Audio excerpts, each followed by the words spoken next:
Hi, Madison. I am James from MovieWeb. It is a pleasure to talk to you today about The Man in the White Van. This is undoubtedly now one of my favorite thrillers of the year. So kudos to you guys. You crafted a really, really good movie.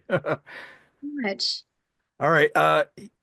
Your performance as Annie was so great. When you're talking with Warren, sort of as first things are first getting started, you're sort of crafting her character. I know he got to talk to the real life Annie in this case.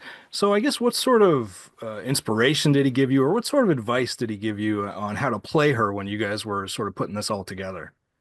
Yeah, I think those early conversations were really, really important. We talked at length about Annie and who she was and her emotional journey throughout the entire film before production even began. I think one thing that we really worked through together was Annie's innocence in the beginning of the film and her feeling the need to maybe exaggerate the truth a little bit when it came to certain things and living in the 70s and the sort of innocence that came inherently with that, of being in this small town and nothing bad ever happened there. And there's no technology as far as what we know today is like calling your mom on the phone saying, I'm going here, or snapping a picture of the van or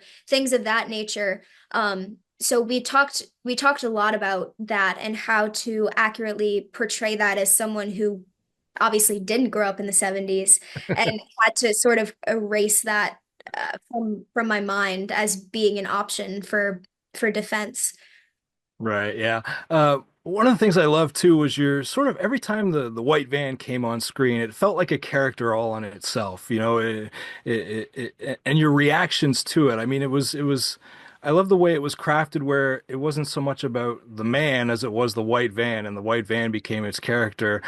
So was that sort of an important part for you to play that sort of terrified reaction to just the vehicle itself as being a threat? Yeah, definitely. I think I got a lot of time on screen just playing opposite me in the van before the man really had anything to do with it.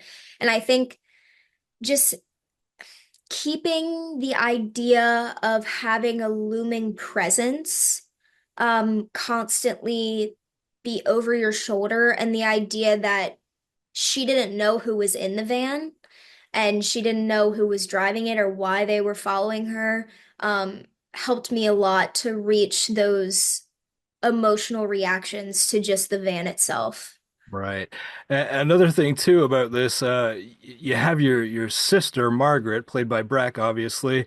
But to me, as I'm watching the film, she's almost like a secondary antagonist to Annie in this. You got that sisterly, arguments going on and all that kind of thing. She almost played the part of a villain really well, sort of. I guess talk to me about those confrontations and how you both play that. Did you see each other as opposing forces in this movie? Off screen, certainly not. I mean, Right. Breck, Yeah.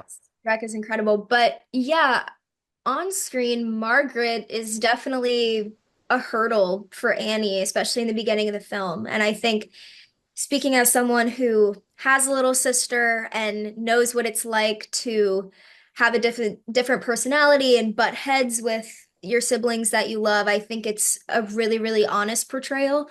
Um, and their relationship is actually one of my favorites that developed throughout the course of the film because Margaret, even though she is such an opposing force at first, she's really the only one out of the family who actually changes her opinion and Yeah. ends up being there for Annie in the end and going through a little bit of it with her.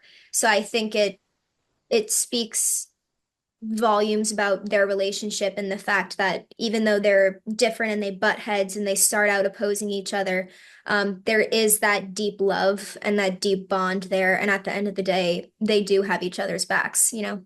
Awesome. Thank you so much for your time today, Madison. Man in the White Van, out theaters December 13th. Congratulations on another tremendous performance. Thank you so much.